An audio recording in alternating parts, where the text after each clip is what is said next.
Hello മക്കളെ, അപ്പൊ എല്ലാരും സുഖമായിട്ടിരിക്കുന്നല്ലോ അല്ലെ? അപ്പൊ നമ്മുടെ എക്സാം ഒക്കെ അടുക്കാറായി. അപ്പൊ നമുക്ക് കുറച്ച് ക്വസ്റ്റ്യൻസ് ഒക്കെ ഡിസ്കസ് ചെയ്യണ്ടേ? യെസ്, നമുക്ക് പ്രീവിയസ് ഇയർ ക്വസ്റ്റ്യൻസ് ഒക്കെ ഡിസ്കസ് ചെയ്യാം. നമ്മുടെ ഹ്യൂമൻ ഫിസിയോളജിയിൽ വരുന്ന 2 ചാപ്റ്റേഴ്സ് ആണ് നമ്മൾ ഇന്ന് ഡിസ്കസ് ചെയ്യാനായിട്ട് പോകുന്നത്. യെസ്, നമ്മുടെ excretory products and their elimination ആണ് ഫസ്റ്റ് ചാപ്റ്റർ അല്ലെ? അപ്പൊ ഈ ചാപ്റ്ററിൽ എന്തൊക്കെയാണ് ഇമ്പോർട്ടന്റ് ക്വസ്റ്റ്യൻസ് എന്നുള്ളത് നമുക്ക് നോക്കാം. നമുക്ക് ഇവിടെ observe the figure given below and answer the questions. ഇവിടെ ഒരു പിക്ചർ കൊടുത്തിട്ടുണ്ട്, അതുമായിട്ട് റിലേറ്റ് ചെയ്ത ക്വസ്റ്റ്യൻസ് ആണ് ഇവിടെ കൊടുത്തിരിക്കുന്നത്. A question, write the name of the figure. ഈ ഫിഗറിന്റെ നെയിം എന്താണ്? And name the label parts A and B. ഇവിടെ എയും ബിയും പാർട്സ് കൊടുത്തിട്ടുണ്ട്, അത് ഏതൊക്കെയാണ് ആ പാർട്സ് എന്നുള്ളത്. And which is the site of formation of ultrafiltrate. Ultrafiltrate എവിടെയാണ് മക്കളെ ഫോം ചെയ്യുന്നത്? ഇത് മൂന്നുമാണ് ഇതിൽ നിന്ന് വരുന്ന ക്വസ്റ്റ്യൻസ് എന്ന് പറയുന്നത്. അപ്പം നമ്മുടെ റീനൽ കോർപ്പസൽ അല്ലെ റീനൽ ക്യാപ്സ്യൂൾ എന്ന് പറഞ്ഞിട്ടാണ്, കോർപ്പസൽ എന്ന് പറയുന്നതാണ് അവിടെ കൊടുത്തിരിക്കുന്നത്, അല്ലെങ്കിൽ മാൽപീജിയൻ ബോഡി എന്ന് പറയുന്നതാണ് അല്ലെ. ഇനി ബിന്റെ ആൻസർ എ എന്ന് പറയുന്നത്, നമ്മുടെ എ എന്ന് പറയുന്ന ഭാഗം ഏതാണ്? യെസ്, നമ്മുടെ ഗ്ലോമറുലസ് ആണ്. ബി എന്ന് പറയുന്നത് യെസ് ആ ഒരു ക്യാപ്പ് പോലെ അല്ലെങ്കിൽ ആ ഒരു ഇങ്ങനത്തെ ഒരു കപ്പ് പോലത്തെ സ്ട്രക്ചർ ആണ് നമ്മുടെ ബൗമൻസ് ക്യാപ്സ്യൂൾ എന്ന് പറയുന്ന ആ ഒരു സ്ട്രക്ചർ. ഇനി അൾട്രാ ഫിൽട്രേറ്റ് എവിടെയാണ് മക്കളെ ഉണ്ടാവുന്നത്? നമ്മുടെ ഗ്ലോമറുലസിലാണ്. അതിനെ നമ്മൾ ഗ്ലോമറുലാർ ഫിൽട്രേറ്റ് എന്നും പറയും അല്ലെ. ഓക്കെ, ഇനി നെക്സ്റ്റ് ക്വസ്റ്റ്യനിലോട്ട് പോകാം. Give one word for the following. ഇതിന് വൺ വേർഡ് കൊടുക്കുക. അതായത് ഈ ഡിസീസസ് അല്ലെങ്കിൽ ഈ കണ്ടീഷൻ എന്താണെന്നാണ് ചോദിച്ചിട്ടുള്ളത്. Presence of glucose in urine. യൂറിനിലെ ഗ്ലൂക്കോസിന്റെ പ്രസൻസിനെ നമ്മളൊരു പേര് വിളിക്കും, അതെന്താണ്? Presence of ketone bodies in urine. യൂറിനിലെ കീറ്റോൺ ബോഡീസിന് വരുന്നതിന് പേരെന്താണ്? Which human disorder is having the above mention 2 symptoms. ഈ 2 സിംറ്റം കാണിക്കുന്ന ഹ്യൂമൻ ഡിസോർഡർ എന്താണ് വരുന്നത്? യെസ്, നമുക്ക് ഗ്ലൂക്കോസ് ഇൻ യൂറിൻ വരുന്ന ഏതാണ്? യെസ്, ഗ്ലൂക്കോസ് യൂറിയ എന്നുള്ളതാണ്. ആൻഡ് കീറ്റോൺ ബോഡീസ് വരുന്നത് കീറ്റോനൂറിയ എന്നുള്ളതാണ്. ഇത് രണ്ടും കാണിക്കുന്ന എവിടെയാണ്? ഡയബറ്റിസ് മെലിറ്റസ് ഉള്ളവർക്കാണ് അല്ലെ. ആ ഒരു കണ്ടീഷൻ വരുമ്പോഴാണ് ഈ രണ്ട് ടൈപ്പ് ഓഫ് സിംറ്റംസ് അല്ലെങ്കിൽ കാണിക്കുന്നത്. ഓക്കെ, ഇനി നെക്സ്റ്റ് ക്വസ്റ്റ്യനിലോട്ട് പോകാം. Classify the following animals on the basis of mode of nitrogenous waste excretion in the given table. ഈ ടേബിളിൽ നമുക്കറിയാം അമോണോടെലിക് ഉണ്ട്, യൂറിക്കോടെലിക് ഉണ്ട്, യൂറിയോടെലിക് ഉണ്ട്. അപ്പൊ ഇതിനകത്ത് വരുന്ന ആനിമൽസ് അല്ലെങ്കിൽ ബേർഡ്സ് ഒക്കെ ഏതൊക്കെയാണെന്നാണ് നമ്മൾ നോക്കാൻ പോകുന്നത്. Mammals, birds, Boney fishes, reptiles, terrestrial amphibians, aquatic amphibians. അപ്പൊ ഇത്രയും കാര്യങ്ങളാണ് പറഞ്ഞിട്ടുള്ളത്. അപ്പൊ ഇതിൽ ആരൊക്കെ ഏതിലൊക്കെ വരും? നമുക്കറിയാം അല്ലെ. അമോണോടെലിക് എന്ന് പറയുമ്പോൾ ബോണി ഫിഷസ് ഒക്കെ അമോണോടെലിക്കിൽ വരുന്നതാണ്. മാമൽസ് ഒക്കെ യൂറിയോടെലിക് ആണ്. ആൻഡ് റെപ്റ്റൈൽസ് ഒക്കെ യൂറിക്കോടെലിക് ആണ്. ബേർഡ്സ് ഒക്കെ യൂറിക്കോടെലിക് ആണെന്ന് നമുക്കറിയാം. നോക്കി നോക്കാം.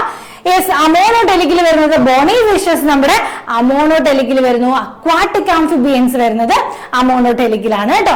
ആൻഡ് യൂറിയോടെലിക് എന്ന് പറയുന്ന മാമൽസ് നമ്മളൊക്കെ, അതുപോലെ ടെറസ്ട്രിയൽ ആംഫിബിയൻസ് എന്ന് പറയുന്ന ഫ്രോഗ് ഒക്കെ ഇല്ലേ, അതൊക്കെ നമ്മുടെ യൂറിയോടെലിക്കിലാണ് വരുന്നത്. ആൻഡ് യൂറിക്കോടെലിക് എന്ന് പറയുന്നത് എന്താണ്? നമ്മുടെ റെപ്റ്റൈൽസും ബേർഡ്സും ആണ് വരുന്നത്. ഇനി അടുത്ത ക്വസ്റ്റ്യൻ എന്ന് പറയുന്നത് find out the suitable term from the box for the disorder stated. അപ്പൊ ഈ കൊടുത്തിരിക്കുന്ന ആ ഡിസോർഡേഴ്സിനൊക്കെ ഒരു ടേം വരുന്നുണ്ട്. ആ ടേം എന്താണെന്നാണ് ചോദിച്ചിട്ടുള്ളത്. Accumulation of urea in blood. ബ്ലഡിൽ യൂറിയ കാണുന്നത്, കൂടുതൽ യൂറിയ ഇങ്ങനെ അക്യുമുലേറ്റ് ചെയ്യുന്നതിന്റെ കണ്ടീഷന്റെ പേരെന്താണെന്നാണുള്ളത്. And insoluble mass of crystallised salt in the kidney. കിഡ്നിയിൽ സോൾട്ട് ക്രിസ്റ്റലൈസ് ചെയ്യുന്നതിന് ഒരു പേരുണ്ട്, അതെന്താണെന്നാണ് next question. Surgical method for the correction of renal failures. അതിന്റെ സർജിക്കൽ കറക്ഷന്റെ പേരെന്താണ്? And inflammation of glomeruli of the kidney. അപ്പൊ ഈ കൊടുത്തിരിക്കുന്നതാണ് ഈ ഒരു പേരുകൾ. അപ്പൊ ഇത് ഏതൊക്കെയാണെന്നുള്ളത് നിങ്ങൾ കണ്ടുപിടിച്ച് എഴുതണം. ഡയാലിസിസ് എന്ന് കൊടുത്തിട്ടുണ്ട്, കിഡ്നി ട്രാൻസ്പ്ലാന്റേഷൻ എന്ന് കൊടുത്തിട്ടുണ്ട്, glomerulonephritis, uraemia, renal calculi. അപ്പൊ ഇതിൽ നിന്ന് നമുക്ക് മനസ്സിലാവും അക്യുമുലേഷൻ ഓഫ് യൂറിയ എന്ന് പറയുന്നത് എന്താണ്? യെസ്, നമ്മുടെ യുറീമിയ ആണ്. അടുത്തതായിട്ട് നമുക്ക് ക്രിസ്റ്റലൈസ്ഡ് സോൾട്ട് എന്ന് പറയുന്നത് എന്താണ്? റീനൽ കാൽക്കുലി ആണ്. ആ ഒരു സർജിക്കൽ ആയിട്ട് നമ്മൾ കിഡ്നി കറക്റ്റ് ചെയ്യുന്നത് കിഡ്നി ട്രാൻസ്പ്ലാന്റേഷൻ വഴിയാണ് കേട്ടോ. ആൻഡ് അടുത്ത ക്വസ്റ്റ്യൻ എന്ന് പറയുന്നത് എന്താണ്? Inflammation of glomeruli. നമ്മുടെ ഗ്ലോമറുലൈക്ക് വരുന്ന ഇൻഫ്ലമേഷന് പറയുന്ന പേരാണ് ഗ്ലോമറുലോനെഫ്രൈറ്റിസ് എന്നുള്ളത്. അപ്പൊ ഈ ഒരു ടേമുകളൊക്കെ നിങ്ങൾ കറക്റ്റ് ആയിട്ട് ഓർത്തു വെച്ചിരിക്കുക. ഓക്കെ, നെക്സ്റ്റ് ക്വസ്റ്റ്യനിലോട്ട് പോകാം. A crow, an aquarium fish and a dog were fed protein food. ഇപ്പൊ ഇത്രയും പേർക്ക് നമ്മൾ പ്രോട്ടീൻ ഫുഡ് കൊടുത്തു. ഒരു ക്രോയും അതുപോലെ അക്വേറിയം ഫിഷും ഡോഗും ഇത്രയും പേർക്ക് നമ്മളൊരു പ്രോട്ടീൻ ഫുഡ് കൊടുക്കുകയാണ്. In which different forms would they excrete this nitrogenous waste? അപ്പൊ എങ്ങനെയാണ് ഇവരിത് എക്സ്ക്രീറ്റ് ചെയ്യുന്നത് എന്നാണ് ചോദിച്ചിട്ടുള്ളത്. Why do they excrete so differently? അപ്പൊ ഇതെങ്ങനെയാണ് ഇവരിങ്ങനെ ഡിഫറെന്റ് ആയിട്ട് എക്സ്ക്രീറ്റ് ചെയ്യുന്നത്? നമുക്കറിയാം ക്രോ എന്ന് പറയുന്നത് എന്താണ്, ഒരു ബേർഡ് ആണ് അല്ലെ. ബേർഡ് എന്താ, ബേർഡ്സിന്റെ എക്സ്ക്രീറ്ററി ഇതെന്താണ്, യൂറിക് ആസിഡ് ആണ്. അപ്പൊ യൂറിക്കോടെലിക് ആണ് അവര്. അക്വേറിയം ഫിഷ് എന്ന് പറഞ്ഞാൽ അമോണോടെലിക് ആണ് അല്ലെ, അമോണിയമാണ് അവർ എക്സ്ക്രീറ്റ് ചെയ്യുന്നത്. ഡോഗ് എന്ന് പറയുന്നത് യൂറിയ ആണ് എക്സ്ക്രീറ്റ് ചെയ്യുന്നത്. അപ്പൊ യൂറിയോടെലിക് ആണ് ഡോഗ് എന്ന് പറയുന്നത്. അപ്പൊ crow uric acid, aquarium fish ammonia, dog urea. And they excrete so differently depending on the availability of water. അപ്പൊ എത്രത്തോളം വാട്ടർ ഉണ്ടോ ഈ അവര് പുറന്തള്ളുന്ന ഈ എക്സ്ക്രീറ്റ ഡൈല്യൂട്ട് ചെയ്യാൻ പാകത്തിന് വെള്ളം ഉണ്ടെങ്കിൽ അതിനനുസരിച്ചാണ് ഇവര് അവരുടെ ടോക്സിക് ആയിട്ടുള്ള കെമിക്കൽസ് പുറത്തേക്ക് വിടുന്നത്. അപ്പൊ അമോണിയാണ് മോസ്റ്റ് ടോക്സിക് ഫോം. അതുകൊണ്ട് അമോണിയനെ ഡൈല്യൂട്ട് ചെയ്യാൻ ഒരുപാട് വെള്ളം വേണം. അപ്പൊ നമുക്കറിയാം വെള്ളത്തിൽ കൂടുതൽ നേരം ജീവിക്കുന്ന ആനിമൽസ് അല്ലെങ്കിൽ ആ ഒരു ഓർഗാനിസംസ് ആണ് അമോണോടെലിക് ആയിട്ടുള്ളത്. ആൻഡ് യൂറിക് ആസിഡ് എന്ന് പറഞ്ഞാൽ എന്താണ്, ലീസ്റ്റ് ആയിട്ടുള്ള ടോക്സിസിറ്റി ഉള്ളൂ. അപ്പൊ അവർക്ക് കുറച്ച് വെള്ളം മാത്രമാണ് ആവശ്യമുള്ളത്.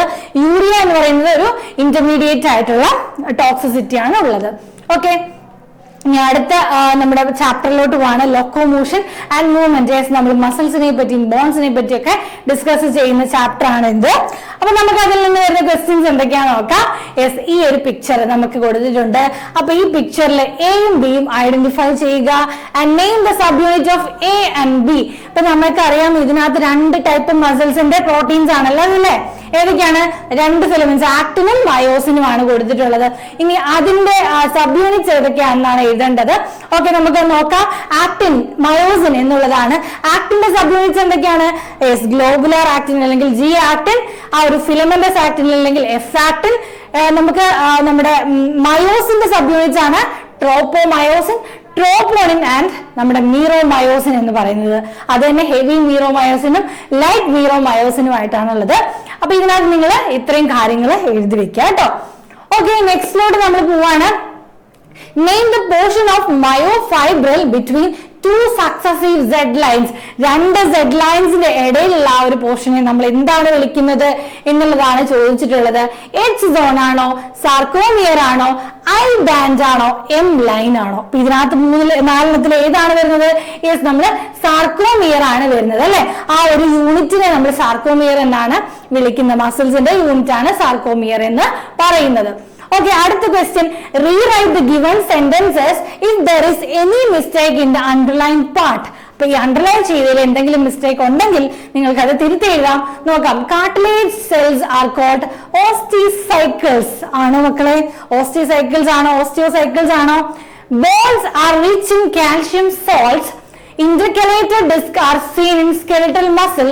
Skeletal muscles are striated. അപ്പൊ ഇതിനകത്ത് ഏതൊക്കെയാണ് കറക്റ്റ് എന്നുള്ളത് നമുക്ക് നോക്കാം. കറക്റ്റ് അല്ലെങ്കിൽ അത് നമുക്ക് ഒന്ന് തിരുത്തി എഴുതാവുന്നതാണ്. കാർട്ടിലേജ് എന്ന് പറയുമ്പോൾ നമ്മൾ പറയേണ്ടത് എന്താണ്? കോൺട്രോയിറ്റിംഗ് സോൾട്ട് കൊണ്ട് ഉണ്ടാക്കിയിട്ട് അല്ലെങ്കിൽ കോൺട്രിക്റ്റിസ് ആണ് അല്ലെ.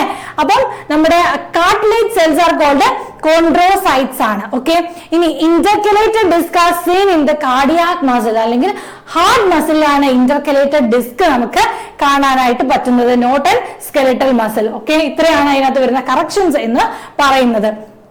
അടുത്ത ക്വസ്റ്റ്യൻ നോക്കാം.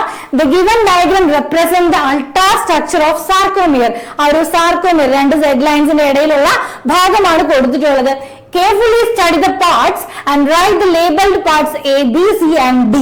ഇതിനകത്ത് ലേബൽ ചെയ്യാനാണ് കൊടുത്തിട്ടുള്ളത്. എ എന്താണ്, ബി എന്താണ്, സി എന്താണ്, ഡി എന്താണ് എന്നുള്ളതാണ് എഴുതേണ്ടത്. അപ്പൊ ഇതിനകത്ത് നോക്കിയോ മക്കളെ, എ എന്ന് പറയുന്ന ആ ഒരു ഡാർക്ക് ഒരു ബാൻഡിലല്ലേ കൊടുത്തിട്ടുള്ളത്. യെസ്, ബി എന്ന് പറയുന്നത് നോക്കൂ ലൈറ്റ് ബാൻഡ് ആണ്. സി എന്ന് പറയുന്നത് നോക്കൂ എന്താണ്, സെഡ് ലൈൻ ആണ്.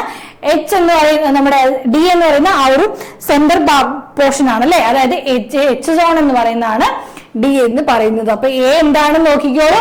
എ മയോസിൻ ഫിലമെന്റ് ആണ്. ഡാർക്ക് ഫിലമെന്റ് അല്ലേ കാണിച്ചിട്ടുള്ളത്, അതാണ് മയോസിൻ ഫിലമെന്റ് എന്ന് പറയുന്നത്. ബി ഈസ് ലൈറ്റ് ആയിട്ടുള്ള ഫിലമെന്റ് ആണ് കാണിച്ചിട്ടുള്ളത്, which is actin filament. And Z line ആണ് സി കൊടുത്തിട്ടുള്ളത് അല്ലെ. ആ ഒരു സെഡ് ലൈൻസ് എന്താണ്, നമ്മുടെ ആക്ടിൻ ഫിലമെന്റ്സിനൊക്കെ കണക്ട് ചെയ്തുകൊണ്ടാണ് സെഡ് ലൈൻ പോകുന്നത്.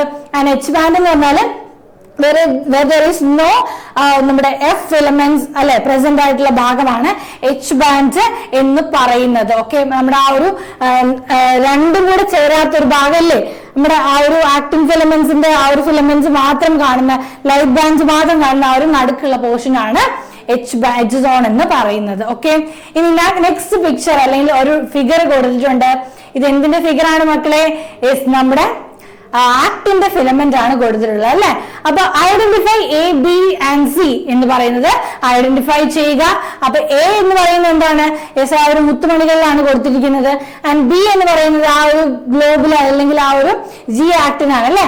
നമ്മുടെ സി എന്ന് പറയുന്ന ആ ഒരു കയർ പിരിഞ്ഞിരിക്കുന്ന പോലത്തെ സംഭവത്തിനാണ് കൊടുത്തിട്ടുള്ളത്. അപ്പൊ ഇതെന്തൊക്കെയാണെന്ന് മനസ്സിലോട്ട് കൊണ്ടുവരും. And what is the significance of calcium in muscle contraction? അപ്പൊ മസിൽ കോൺട്രാക്ഷനിൽ കാൽഷ്യത്തിന്റെ ആ ഒരു സിഗ്നിഫിക്കൻസ് എന്താണെന്നാണ് ചോദിച്ചിട്ടുള്ളത്. അപ്പൊ ആദ്യം നമുക്ക് ഇതിന്റെ ഏതൊക്കെ പാർട്സ് ആണെന്ന് നോക്കാം. എ എന്ന് പറയുന്നത് എന്താണ്? ട്രോപോണിൻ, കുഞ്ഞു കുഞ്ഞു മുത്തുമണി പോലെ ഇരിക്കുന്നതാണ് ട്രോപോണിൻ എന്ന് പറയുന്നത്. ബി ആണ് ട്രോപ്പോമയോസിനേസ്. ബി ആണ് നമുക്ക് ആ കയർ പിരിഞ്ഞിരിക്കുന്നതിനെ സൂചിപ്പിക്കുന്നത് അല്ലെ, അത് ട്രോപ്പോമയോസിൻ ആണ്. ആൻഡ് സി എന്ന് പറയുന്നത് ജി ആക്ടിൻ ആണ്. ഓക്കെ, ഇത്രയും കാര്യങ്ങളാണ് അതിനകത്ത് വരുന്നത്. ഓക്കെ, ഇനി calcium ions activate ATP as enzyme. ATP enzyme ആയിട്ട് ആക്ടിവേറ്റ് ചെയ്യുന്ന ആരാണ് മക്കളെ? കാൽഷ്യം അയോൺസ് ആണ്. അതായത് അവിടുന്ന് ട്രോപ്പോണിൻ മാറുമ്പോൾ ആ ATPന്റെ ഭാഗത്ത് പോയിട്ട് ബൈൻഡ് ചെയ്യാൻ, ATP ആക്ടിവേറ്റ് ചെയ്യാൻ വേണ്ടിയിട്ട് ഹെൽപ്പ് ചെയ്യുന്നത് നമ്മുടെ കാൽഷ്യം അയോൺസ് ആണ് കേട്ടോ. ഓക്കെ, അപ്പൊ ഇത്രയും ക്വസ്റ്റ്യൻസ് ആണ് നമുക്ക് ഈ ഒരു മസിലിന്റെ നമ്മുടെ ലോക്കോമോഷൻ ആൻഡ് മൂവ്മെന്റ് എന്ന് പറയുന്ന ആ ഒരു ചാപ്റ്ററിൽ നിന്ന് നമ്മൾ ഡിസ്കസ് ചെയ്തത്. അപ്പൊ ഈ രണ്ട് ചാപ്റ്ററിൽ നിന്ന് നമ്മൾ ഡിസ്കസ് ചെയ്ത ക്വസ്റ്റ്യൻസ് എല്ലാം മക്കൾക്ക് നന്നായിട്ട് മനസ്സിലായെന്ന് വിശ്വസിക്കുന്നു. അപ്പൊ ഇനിയും കൂടുതൽ ക്വസ്റ്റ്യൻസ് നിങ്ങൾ ചെയ്തു നോക്കുക. ഇതെല്ലാം പ്രീവിയസ് ക്വസ്റ്റ്യൻസ് ആണ്. അപ്പൊ ഇതിനകത്ത് എന്തൊക്കെയാണ് ഇമ്പോർട്ടന്റ് ആയിട്ടുള്ള കാര്യങ്ങൾ എന്ന് നിങ്ങൾക്ക് മനസ്സിലായി കാണുമെന്ന് വിശ്വസിക്കുന്നു. അപ്പൊ എല്ലാവർക്കും നന്നായിട്ട് മാർക്ക് സ്കോർ ചെയ്യാൻ പറ്റട്ടെ എന്ന് ആശംസിക്കുന്നു. നമുക്ക് അടുത്ത വീഡിയോയിൽ വീണ്ടും കാണാം.